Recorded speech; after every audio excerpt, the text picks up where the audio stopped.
Hello everyone, this is Rahul Jakaria from Sharekhan. Welcome back to exciting 3R actionable stock updates. 3R basically means right sector, right quality and right valuation. These are our investment ideas.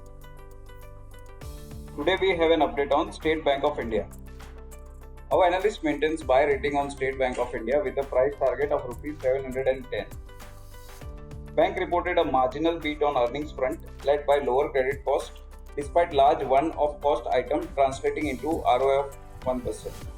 Overall asset quality trends were stable, including unsecured book.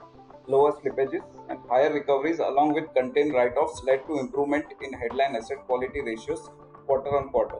We believe the bank is likely to sustain ROA of 1% in the near to medium term, led by healthy loan growth trajectory, margin stabilizing in coming quarters and lower credit cost. Consequently, the bank would continue to deliver healthy ROE in the near to medium term, enabling it to consume capital at a slower pace. The bank has additional non-NPA provision of 1% of loan outside PCR to take care of any uncertain future events, which is a key positive. At the current market price, the stock currently trades at 0.9 times FY24 and 0.7 times FY25 core book value. The stock has underperformed the broader indices in last 12 months. Next on radar is Titan Company Limited. Our analyst maintains buy on Titan with a revised price target of Rs 3,740. Titan Company's Q2 beat our as well as the street expectation, led by higher bullion sales. The company is eyeing a revenue CAGR of over 20% during FY20 to FY27, with jewelry business expected to momentum strong growth with market share gains and expansion in new markets.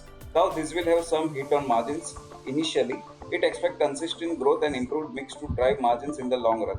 The stock is currently trading at 75 times its FY24, 60 times FY25 and 53 times FY26 estimated earnings. Next we cover Tata Motors. Our analyst maintains buy on Tata Motors with a revised price target of Rs 787 in expectation of continued improvement in JLR, passenger vehicle and commercial vehicle business, along with further reduction in net automotive debt.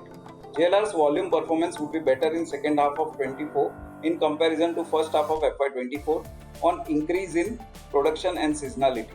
Profitability in domestic EV business would improve in coming quarters as costs reduce, PLI benefits accrue, and localization improves. Consumer vehicle business continues to target double-digit EBITDA margin in FY24.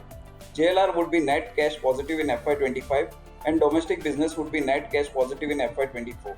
Stock trades EV by EBITDA multiple of 4.2 times its FY26 estimates.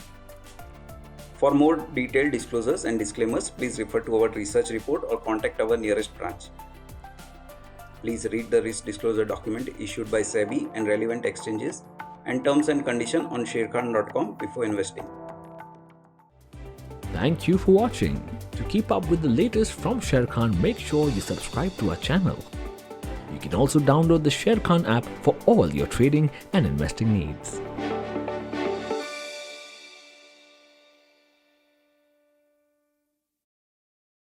Investment in securities market are subject to market risks. Read all the related documents carefully before investing.